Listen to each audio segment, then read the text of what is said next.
Here's 8 things your family needs to know about the World of Hyatt category changes in 2026. Number 1, major blow to the Category 4 free night certificate.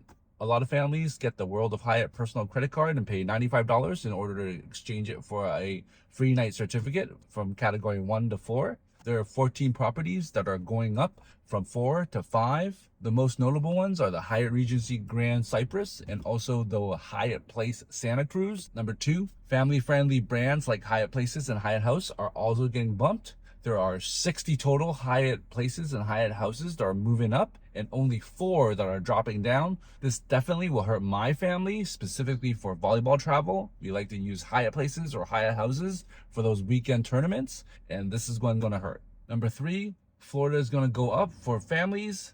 There are 11 properties that are going up in Florida, and Florida is a popular location for families, specifically for Orlando. There are 8 different Hyatt Places and Hyatt Houses that are going up from Orlando, Sarasota to Tampa. So watch out for Florida going forward. Number 4, Category 5s going into Category 4s. There are 5 different properties that are coming down from Category 5 to 4. Unfortunately, these aren't like prime family resort or popular family destinations. The list includes Dream Nashville, Hyatt Centric Congress Austin Avenue, and the Standard Singapore. While it's great to offset the Category 4s that went up, these 5, well, I can't complain. It's still great to get some Category 5s back to 4s so that we can use those certificates. Number 5, the extinction of Category 1 hotels. This year, we have a massive loss of Category 1 hotels. 39 total properties are going from Category 1 to Category 2. 19 of them were based in the US and 20 around internationally.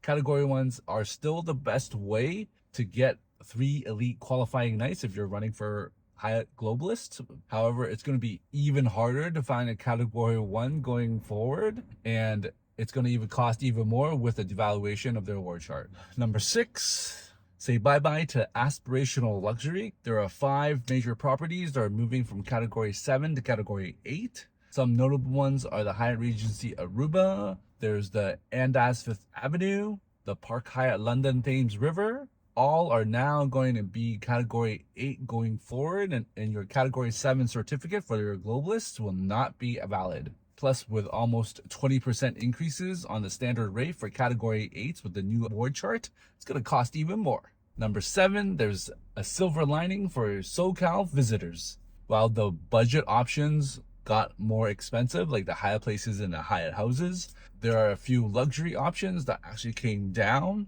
We have, for example, one of my friend's favorite properties is the Andaz West Hollywood, and also the Hyatt Centric Delfina Santa Monica are all coming down 1 category from 6 to 5. It's a slight win for these luxury properties around the LA Beach area. And number 8, European and Caribbean all-inclusive brands are going up. Hyatt continues to invest in all-inclusive collection, and there are 5 properties that are going up and none coming down. Here are the 5. Unfortunately, this will be a continual pattern, as I imagine the cost of running these all-inclusives will be increasing. And if you're interested in the math behind the before and after devaluation, check out this next video.